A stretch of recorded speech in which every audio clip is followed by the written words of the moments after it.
Nandito na tayo ngayon guys sa ating third location.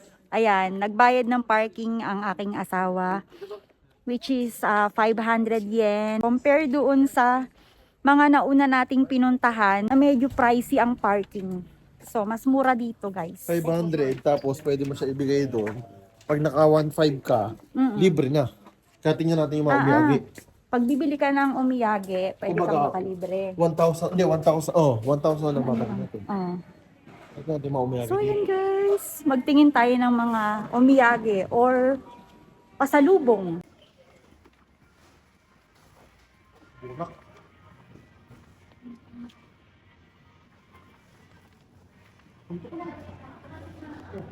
So,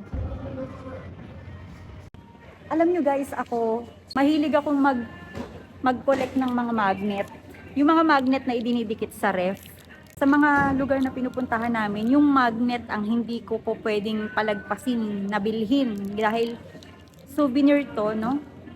Ito yung mga alaala na katunayan na sa lugar na to, nakarating na ako. Dinidikit ko yan sa ref talaga. Kaya yung ref namin malapit nang mapuno ng magnet. Tapos nag-uuwi din ako nito para sa Pilipinas, no? Pero, ito kasi medyo pricey siya. So, binigyan naman ako ng friend ko ng magnet. So, baka hindi na muna ako bumili ng ganyan. Pero, ang cute. Tingnan nyo guys, so ang cute. Ang cute niya.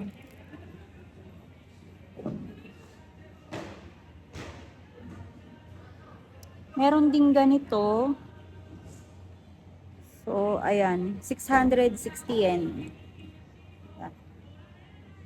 Meron din ganito. So, ayan. Sarap magtanong ng buhay. Sarap buhay. Buhay. Nagwago. Manok. Ay, manok to eh. Sarap buhay nung palaka, no? Sana all. Sana all. Pahila-hilata na lang. Sana all. Ay, ito mo. Masarap. Mais. Mahal lang. Midori, no? Midori. Matcha? Matcha kayo? Matcha, matcha. Matcha. Jamat. これで、これだけ1個。これそういう醤油？味噌醤油。味噌醤油。みたらしみたいなやつで。ああ。じゃあ200円。200円。あ、そこの駐車。 Yan siya, guys. Kulay green. Matcha siya. Gawa siya sa matcha.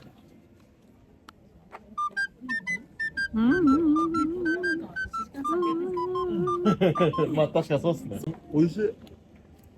Pwede na. Hindi kasi ako mahilig dyan. Oh, mahilig ako lang. Sarap. Ay! Corn dog. Ay, ano, mahaba. Ano to, baby octopus? By the way guys, ang lugar nga pala nito ay sa Oshinohakai. Oshinohakai. Malapit lang din dun sa pinuntahan natin kanina. So kung nakakuruma kayo, madaling-madali lang yan puntahan. Sobra. Actually, itong biyahe namin na to, Ano? Ilang balagbag? so nangingilo ako. Yung biyahe namin na to ay 2 days trip. Actually 2 days trip. Ngayong araw na to at saka bukas ng gabi, babalik na kami sa aming tirahan, no? Grabe oh. Ang dami talagang masasarap na pagkain. Ito paborito ko dito, yung dango.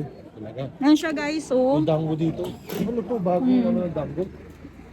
Pwede. Ano yan? Ay, yung nuts. Kasi nakakataba kasi masyado yun. Grabe kasi kapag hindi mo kontrolado ang gastos, sa dami ng masasarap na pagkain talagang mapapagastos ka. Hindi ka nag-dieta, basag ang diet mo rin. Oh. Pero itong pupuntahan natin na to, hindi pa to yung old village, di ba?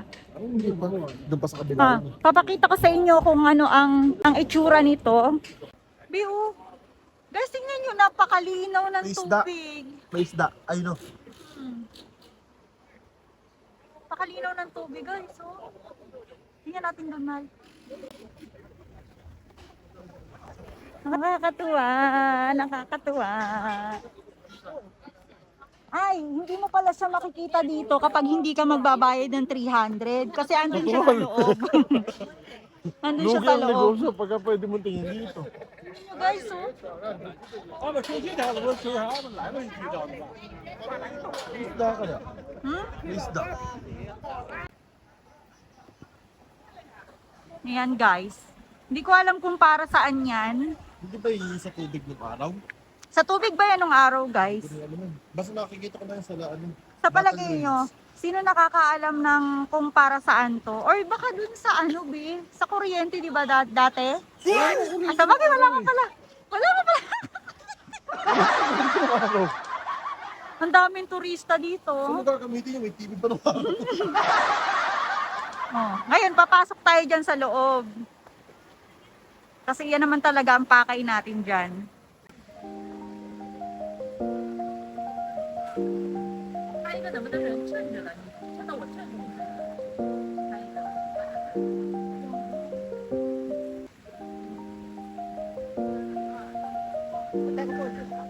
Lang siya guys, ganun lang kaliit yung lugar na to. Siguro pinakita lang nila ko anong meron nung araw, kung anong itsura nung bahayan nung araw, yung kanilang sinaunang lifestyle, ganyan. Kasi di ba? Kultura. Oh, kultura kasi nung araw, di ba, wala namang kuryente. Kaya hindi sa kuryente yun. Mm. May TV ba? So, Balita. ayan, ang daming mga kainan dito guys na mukhang masasarap. Pero nakakain na kasi kami kaya hindi na kami makapag-try pa ng ibang food. Ang daming tao, grabe. Kaya kung pupunta kayo dito, aga-agahan ninyo para masulit. Masulit nyo lahat ng magagandang tourist spot.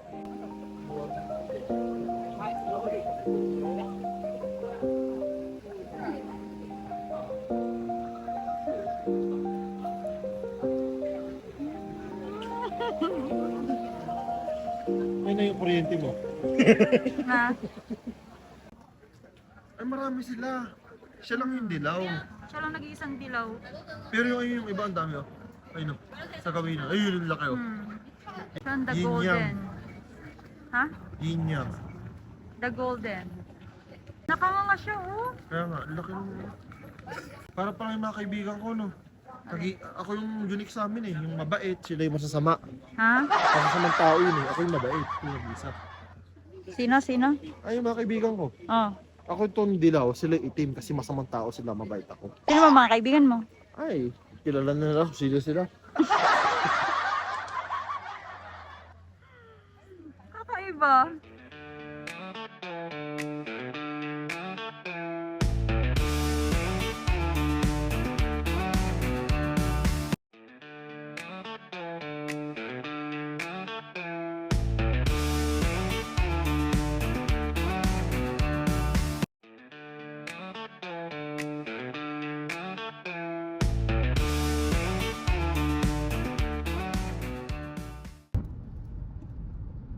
Yaw! Tapos pupungad sa'yo. Ang ganda.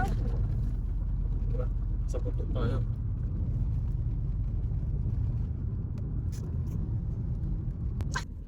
So, ayan guys. Malapit na tayo sa ating fourth destination. Tama?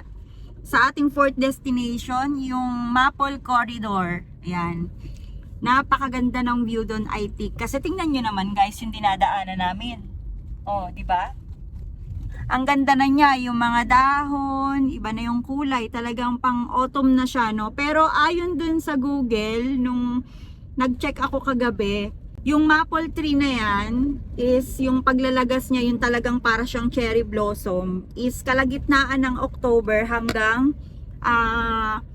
middle ng November. So, hindi ako nag-e-expect nung una until nakita ko yung ganyan kagandang view. Tingnan nyo guys. Oh. Ngayon, nag-e-expect na ako talaga na makikita ko yung Maple Tree River kung tawagin. Kaya siya tinawag naman kasi na ganun, na lake or river, something like that. Kasi doon bumabagsak yung mga nalalaglag na dahon. Kaya napakaganda talaga niya. Dinadayo talaga yon. So, eto na, malapit na kami guys. Nandito na tayo sa ating fourth destination. Iniwan ko na yung aking asawa doon kasi kanina pa siya nagda-drive, madaling araw, wala pa siyang pahinga. So, ayun, gusto na muna daw niyang matulog. Ayan ang view, guys, sa lugar na kinaroroonan ko. Oh. 'Di ba? So, pupunta na tayo doon, maglalakad lang tayo. Yan, I think dun sa mga may bus na yan, maglalakad lang tayo. Kasi hanggang dito lang yung parking area. So, ayun guys.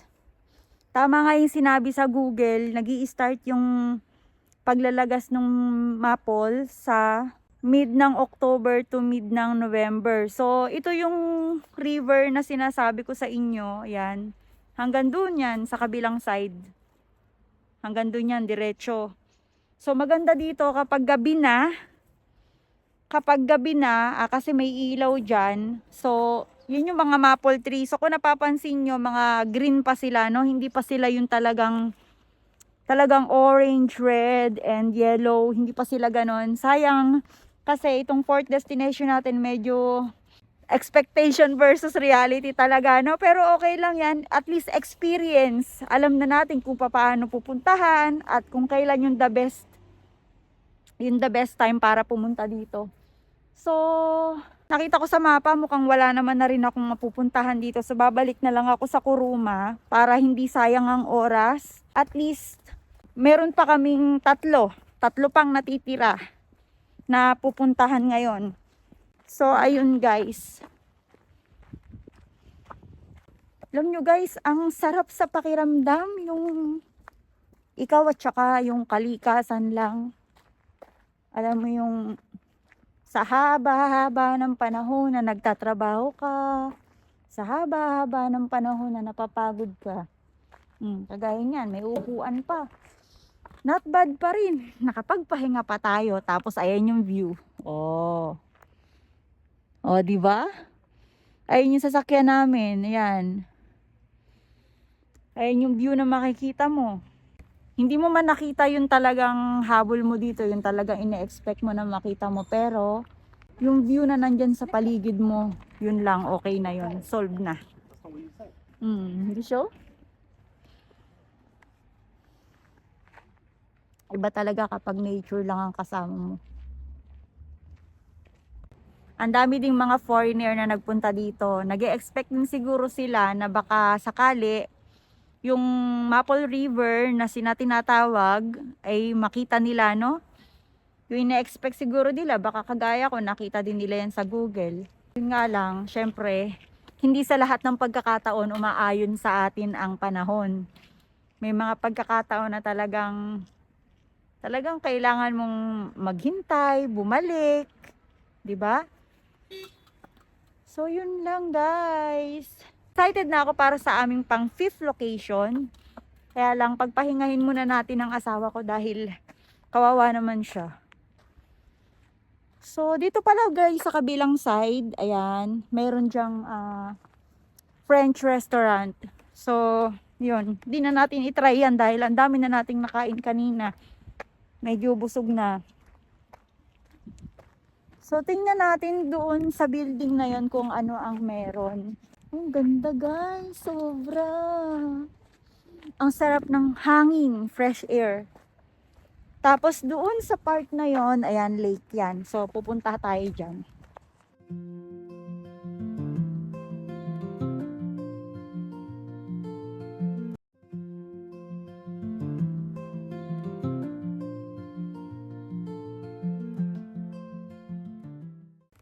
So andito tayo ngayon guys sa fishing area. Kung saan pwede kang mangisda dyan, kaya lang may bayad. May bayad, pwede kang mag-park dito sa halagang 1,000 yen for 2 hours. Nandun sa kabilang side yung ating sasakyan na wala namang bayad doon. Free parking. So dito lang. Hindi ko alam kung pwede akong pumasok dito. At least makalapit man lang tayo dun sa lake. Tingnan natin kung ano. Para pang mga nasa zombie movie lang. Tingnan nyo. So, titingnan natin kung pwede tayong pumasok dyan. Guys, nagpaalam tayo dun sa bantay kasi baka mamaya pagalitan tayo, pumasok tayo sa property nila eh. Tingnan nyo guys, oh. Ito hotel yan. Sa hotel na yan, ayan yung view. Makikita nyo. Tapos yan yung lake. Diba? Ang ganda guys! Ang ganda! Sobra!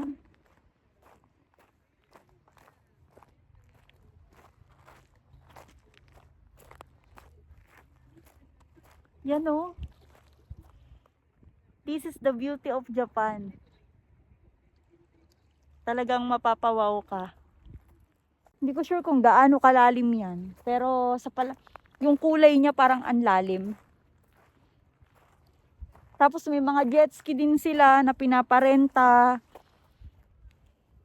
Actually, yung rentahan doon na nagbabayad ka ng 1,000 yen is pahihiramin ka nila ng pambingwit para makahuli ka ng isda. Bukod pa doon yung parking. Kasama na yun dun sa 1,000 yen na yun for 2 hours. Tingnan nyo, ito may mga activity din dito. Pero, ayan, ganyan lang. Kikita nyo yun? Yung swan, yung nakasakay sa swan. Yun. So, thank you sa aking napaka-supportive na asawa na hindi ko naman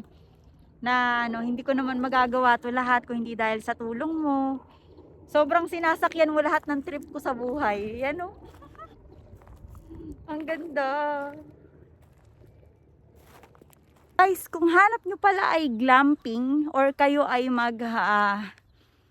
mag-overnight dito sa lugar na ito, ang maisasuggest ko sa inyo is yung aming kinuha, yung aming Airbnb kung saan kami nag-book. Kasi dun sa Airbnb na yon, ipapakita ko yun sa inyo mamaya, pero yung Airbnb po na yon ay pwede kayong mag-ihaw.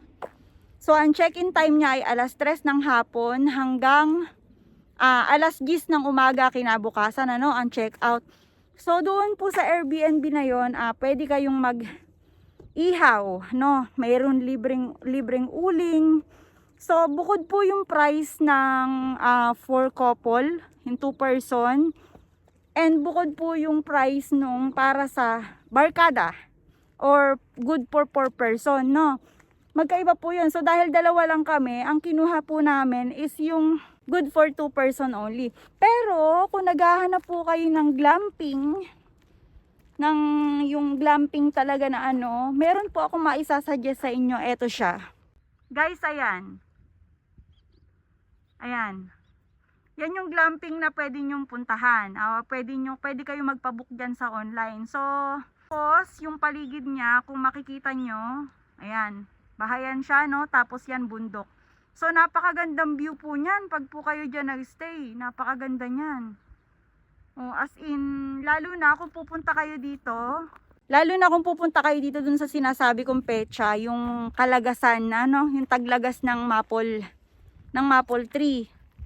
So, ang lapit lang. Isipin nyo, kung dyan kayo sa glamping na yan mag-i-stay, ang lapit lang doon sa mismong view. Siguro, pag naglagas na yung mga maple tree na yan, ang dami sigurong mga pupunta dito. As in, dinadayo talaga kasi ng tao yan eh. Kita nyo guys, ayan, sa may bandang itaas, nagya-yellowish na siya, red, orange yan, sa bandang taas. So sa ilalim, hindi pa, talagang green na green pa sa ilalim. Kaya, hindi pa yan yung kapanahunan ng paglalagas talaga. Diba? Nakikita nyo? So, ayan. So, ayan guys, papasok na tayo ng gubat dahil doon na tayo sa ating next pang-anim na tourist spot. Yun yung Old Village kung tawagin dito sa Japan. So, ang next stop natin is dun sa Saiko Iyashino Satonemba or yung tinatawag na Old Village. Alam nyo guys, duda ako dito sa natatakpan ng ulap na to. Malakas ang kutob ko na ito yung Mount Fuji. Kasi yung hubog niya, yung hubog ng kanyang paangat, masyadong perfect, alam mo yun. Kaya lang, masyado siyang natatakpan ng makapal na ulap, ang itim. Kasi bukas, nakalagay dun sa weather, ulan dito ngayon. So, pero feeling ko talaga ito yun eh. Sayang lang talaga. Pero okay lang, marami pa naman pagkakataon. Hindi pa naman ito yung last na punta namin dito, I think. So, yun. Back tayo dun sa topic natin kanina. Dun tayo pupunta sa Old Village nila. So nakakatuwa lang dahil babalik tayo ng panandalian sa panahon ng mga Hapon. Kung saan yung kanilang naman ang Hapon ngayon. panahon ng Hapon, ibig ko sabihin yung kanilang tinatawag ng AD, oo, yung AD. Ano 80? AD. Ha? 80. Basta AD, ano na ba na AD? Yung After death yung ibig sabihin nun. after ano ba? Sige, after alive. After death ni Jesus Christ sa AD. Ang daming tunnel dito. Hindi nakakasawa yung view, yung mukha ko lang ang nakakasawa dito. Kasi, Pilihan dapat yung mga driver dito. oo, ang dami kasi nagbibisikleta guys, mga foreigners. Siguro, May narerentahan din na may narerentahan dito ng bisikleta.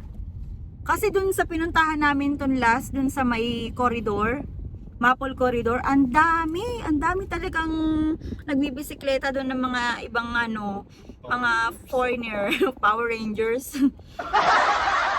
So, ayun. Arrive at your destination. Oh, narinig niyo yon? Arrive na tayo sa ating destination. Guys, nandito na kami. Tingnan nyo naman yung lugar. Oh my God. Ayan guys, nandito na tayo sa Old Village kung tawagin. Ang dami nilang paninda dito pa lang sa labas. Marami ka nang mabibili mga souvenirs, pagkain. Bato. Hmm? Bato.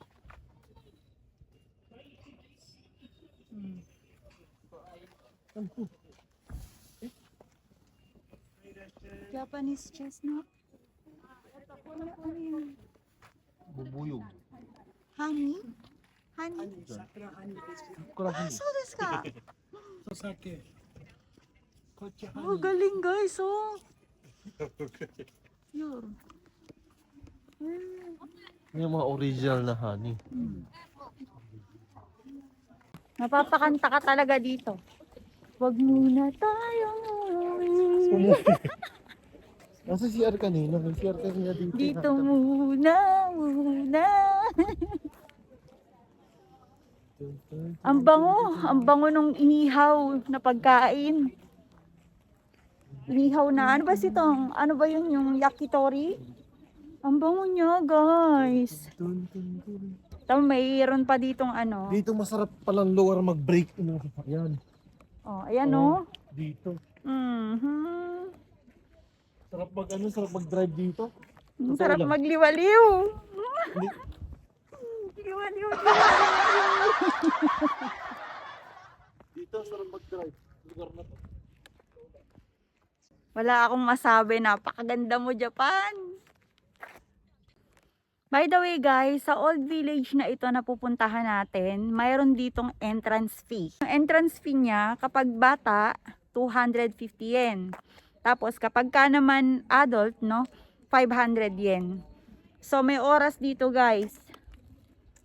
9:30 ng umaga hanggang 4:30 lang siya ng hapon. So kung pupunta kayo dito, make sure na hindi kayo lalagpas sa oras na yan para hindi masayang ang biyahe nyo.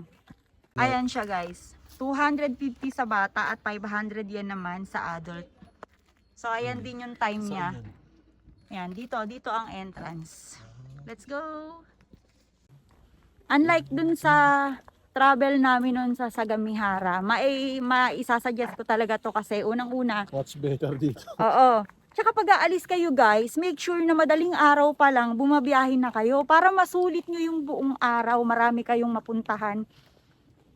Kasi isipin nyo, may CR, kumpleto lahat, may bilihan ng pagkain, maluwang ang parking lot, napakaganda ng view, wala akong masabi. Masarap pa yung mga pagkain nila. Tapos, sa biyahe naman, sobrang, wala talaga kami na anong traffic ngayong araw na to. Sobrang smooth talaga ng biyahe namin. Ayan, dyan kami papasok guys.